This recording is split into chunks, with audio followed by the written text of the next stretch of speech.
voy a cumplir 40 en junio, o sea, tengo 39 ahorita. Y no es más allá de 5 años que yo soy consciente de los movimientos financieros que hago en mi vida. Antes de eso era como, hay plata y ya y gastas y ya. O sea, como no te preparas para el futuro, no te preparas para un tiempo malo, no piensas en cómo te vas a jubilar, no piensas en de qué vas a vivir en un futuro, o que si te quieres ir de vacaciones, cómo lo vas a pagar cuando tengas 60, 70 años. Son 5 años que me he dedicado un poco ya a estudiar más profundamente el tema y claro, o sea, te cambia la vida, güey. O sea, es completamente diferente saber que estás haciendo una cosa con un propósito más grande que el día a día, güey. Y justo allá quería ir. Entiendo que tienes otra empresa igual que nace de Mate, que es House Investments, ¿no? Es una empresa de bienes raíces. Sí. No sé si nos puedes contar un poquito. 100%. Esta no nace de Mate, esta es más bien completamente mía. Y, o sea, mía con mis socios, que son mi hermana y mi cuñado, que ellos viven en Estados Unidos. Pero precisamente por este lado en donde decía, o sea, empecé a decir, oye, primero, me estoy sacando la madre trabajando y trabajo muy bien, trabajo muchas horas y estoy ganando bien, pero mi vida no me va a dar para sostener este ritmo de vida todo el tiempo. Y si paro, dejo de ganar. Entonces, Así es. lo que tú decías, primero tienes que crear un equipo, puedes delegar, que más gente esté trabajando en el proyecto para que no dependa 100% de ti. Entonces, todo eso puertas adentro en el lado de Mate, digamos. Entonces logramos hacer eso, abrimos una operación, la empresa Mate tiene oficinas en Ecuador y en México, que fue otra parte súper importante para poder como un cambio cuántico también. O sea, como que abrir en otro mercado nos permitió internacionalizarnos de otra forma, entender un poco cómo funcionan otros mercados con otras economías. Entonces, ese fue como un primer reto. Y el primer reto creo que fue interesante y también un poco por aburrimiento en algún punto, como que cuando fui a abrir México les dije a mis socios como que ya verán, o sea, solo denme el ticket ya. Y ya no me paguen nada. Yo me voy ahí me bato. Y me fui como unos meses a buscar contactos, a abrir puertas, etcétera. Pero se sintió un cambio radical porque obviamente ya no depender de un solo mercado es increíble. Porque Ecuador se puede ir al carajo a veces, México se puede ir al carajo a veces, pero los dos no. Y además desde México tenemos una operación más internacional en donde servimos clientes en Estados Unidos, Canadá. Entonces, primero creo que como tip de alguna forma, siempre hay que forzarnos un poquito a salir de esa zona de confort. De decir, estoy bien, porque estaba bien, estaba aburrido. Entonces, y obviamente esto ahora hace que esté mejor. Porque te abre otras puertas, te abre la mentalidad, físicamente, espiritualmente, todo fue es un despertar, someterte a un estrés tan grande de irte a otro país y no, a ver, sin conocer a nadie, a ver qué hay. Entonces, eso creo que fue como que un primer super cambio chévere. Y luego dije, ok, pero ya, entonces, igual de todos estos dependen mucho, aunque tengo más gente y estábamos trabajando en el equipo, etcétera, pero ¿cómo puedo hacer para que en verdad lo que estoy generando aquí, que no me lo quiero gastar todo, rinda más frutos? Entonces ahí nos metimos justo con mi ñaña y mi cuñado, creamos House Investments y lo que hacemos nosotros es invertir en bienes raíces en Estados Unidos con una forma creativa, poco convencional, que puede generar riqueza increíble. Y este es otro cambio de mentalidad en el sentido de que tú piensas que vas a comprar una casa, vender una casa y vas a tener $50,000 en el bolsillo el día siguiente. Y no. Pero en realidad, por ejemplo, hacemos cosas con estrategias que nos dan rentabilidad a 30 años. Entonces, de repente tienes un ingreso por 30 años futuros. Entonces, que tal vez no es el ingreso más grande, pero dices, me invento, ya tengo $300 durante los próximos 30 años. ¿Cacha eso? Claro, está muy bien. Claro, dices... A nadie le viene mal. A nadie le viene mal. Entonces dices, bueno, voy a hacer el siguiente. Entonces ya voy a tener $600 durante los 30 siguientes años. Entonces, hay muchas estrategias que combinamos. Esto fue también pre-pandemia. La pandemia también golpeó durísimo los bienes raíces. Entonces, obviamente, hay ups, hay downs, pero tenemos diferentes estrategias. La primera, flipping. Entonces, el flip que es bastante conocido. Tú compras una propiedad, la remodelas y la vendes más caro. Entonces, esa de ahí en particular es como una tradicional, no es la más... era muy rentable previo a la pandemia, ahora ya no es la que más se mueve. ¿Y estamos hablando en qué mercado? ¿En Estados Unidos o sí. acá? No, Estados acá. Unidos. Ah, solo Estados Unidos. Ajá, ya, aquí perfecto. solo Estados Unidos. El House Investment solo opera allá por diferentes factores, principalmente el financiamiento. O sea, el costo del dinero es muchísimo más barato allá. Claro, Entonces, los intereses son bajísimos. Correcto. Así es. O sea, tú puedes coger intereses de 2% a 30 años plazo. Entonces... Y de hecho hace un año así era 1%. Claro, o sea, es que le han ido 0%, subiendo o sea, igual después de la pandemia, claro. Y lo que pasa es que, claro, tienes créditos, digamos, si tú es tu primera vivienda, te dan todas las facilidades del mundo. Si es una vivienda para comercial, en donde tú vas a hacer un profit, tal vez te dan al 6. Pero aquí te dan al 8 y además a 20 años. Entonces, hay como muchos factores importantes allá que son muy interesantes, que hace factible jugar con el dinero. Porque también es otra parte importante que aprendí, y es, no necesitas tú tener todo el dinero. O sea, si tú quieres comprar una casa de $400,000 para hacer negocio ya, no necesitas los $400,000. Tal vez necesitas el 10%.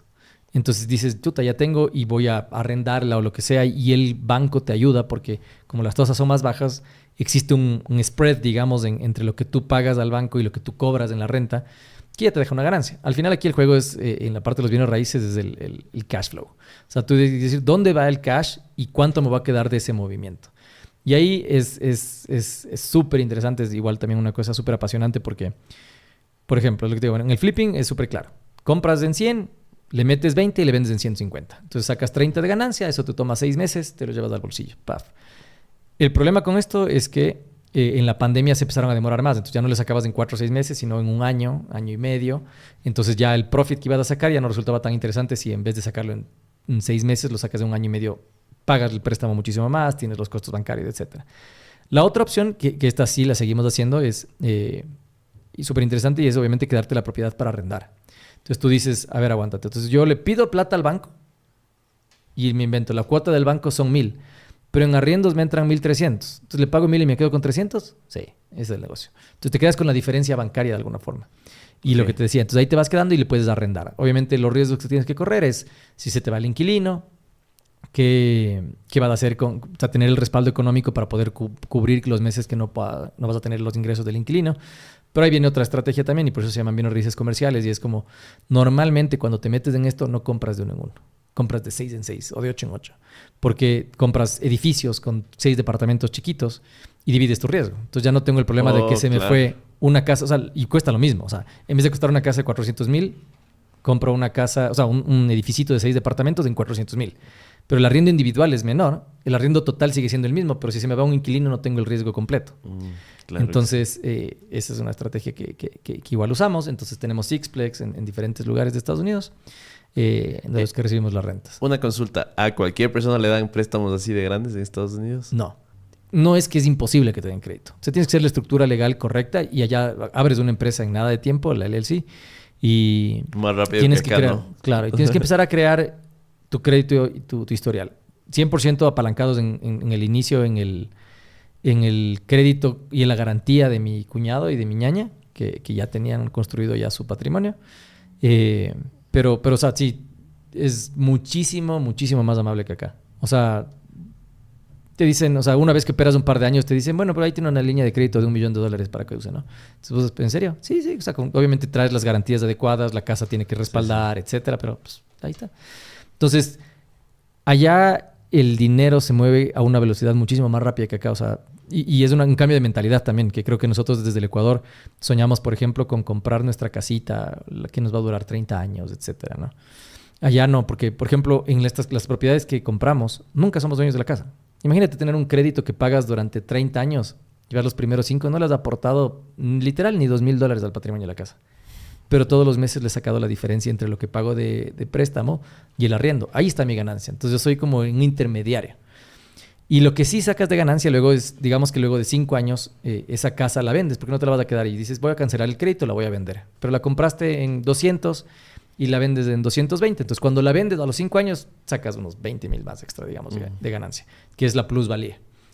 Entonces, allá existe plusvalía, acá también es complejo, acá no hay tanta plusvalía, y por eso también, aunque hemos analizado como que diferentes alternativas aquí, por las tasas de interés y por el poco crecimiento de la plusvalía aquí, no es como que es el mercado ideal para que se den estas condiciones en Estados Unidos. Claro, porque inviertes la misma cantidad de horas, pero por justo las condiciones de mercado de allá puedes ganar 10 veces más. Sí, ¿no? Es como que tienes la expectativa de que el mercado se va a revalorizar más en Estados Unidos que acá.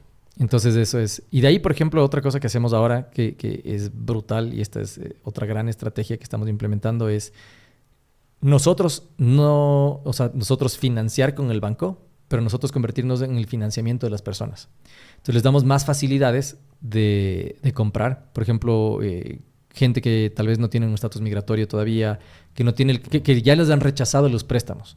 Pero tienen, por ejemplo, esto pasa y es brutal cuando me enteré de esto, es como que la gente que trabaja en construcción, por ejemplo, muchos son inmigrantes, pero no tienen, el banco no les presta dinero, pero tienen cheques mensuales de 10, 15 mil dólares ganando en construcción, plomería, o sea, y nos dimos cuenta por la misma gente que nos estaba haciendo las obras, porque pagábamos, etcétera, y decíamos, oye, ¿vos tienes casas? Chuta, no me venden la casa, no me dan el crédito, ¿y cuánto ganas vos?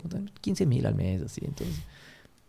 O sea, ¿Qué pasa? Liquidez tienen, pero no tienen crédito. No tienen crédito. Entonces, Exacto. lo que hacemos nosotros es darles esa casa. Entonces, nosotros lo que hacemos es, nosotros compramos la casa, les financiamos a ellos y obviamente, si el banco les financia al 5, nosotros les financiamos al 7. Entonces, nos quedamos con una diferencia de eso. ¿Y cómo mitigan el riesgo de que la persona ya no pague? Existen diferentes figuras que también es bastante interesante. Obviamente la estructura legal en Estados Unidos funciona mejor que acá. Entonces, tienes salvaguardas en donde, por ejemplo, al mes de que no pagues, la propiedad se regresa a mi nombre. Entonces, sí estamos protegidos. Ok. Entonces, son ese tipo de estrategias que además no mucha gente sabe. Y obviamente lo que nosotros hacemos en House Investments, que es, primero, obviamente vamos ya como 2, 3 años, es capital propio de mi hermana, mío. Pero también hemos abierto a diferentes inversionistas. Igual, círculo cercano todavía de, ok, mira, tenemos este deal, tenemos que entrar con $60,000, metamos 20. Ya, de una, entonces entremos. Entonces abrimos eso y se han convertido en socios de los proyectos también. Entonces, como que también poco a poco estamos abriendo el abanico de inversionistas a los proyectos en los que nos vamos metiendo, pero de repente, o sea, sin tener todo el capital, tienes 12, 14 propiedades a tu nombre. Y que te están generando rentas chiquitas, pero rentas de todo. Entonces, vas haciendo un cash flow mensual que te permite tener un ingreso recurrente que no depende de tu trabajo y esa es la clave para mí.